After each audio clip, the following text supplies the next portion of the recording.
Happy morning to everyone present over here. I am Sanvi, here to make your day a little more interesting and enhance your communication skills. I hope you are all excited to learn something new today. So, the interesting new topic I brought to you today is idioms. Idiom spells as IDOMS. It is a fixed expression where the overall meaning differs from the literal meaning of the individual words. So now let me give you some examples. First one, dot the i's and cross the t's. It means that every detail is taken care of and everything is in order.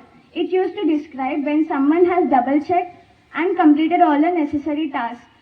Second one, agree to disagree, which means accepting different opinions without forcing agreements. Third one, to hit the sack, which means to sleep or to go to bed. Fourth one, to beat around the bush, which means to avoid speaking directly about a topic. Fifth one, under the weather, which means feeling ill or getting cold.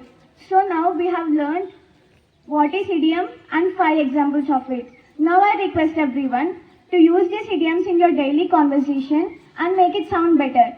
So I hope everyone will use these idioms and increase your communication skills. Thank you and I wish you have a wonderful day ahead.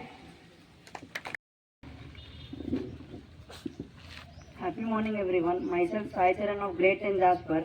Today I want to talk about an important aspect in Indian culture, hospitality.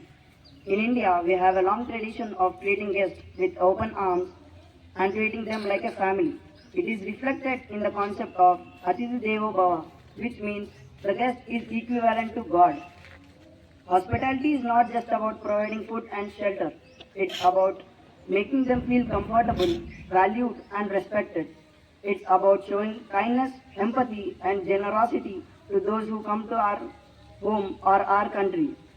In India, hospitality is considered as a sacred duty. We believe serving guests is a way of serving God. As students, we can learn a lot from this tradition of hospitality. We can make our country, our world, a more welcoming and passionate society. Thank you.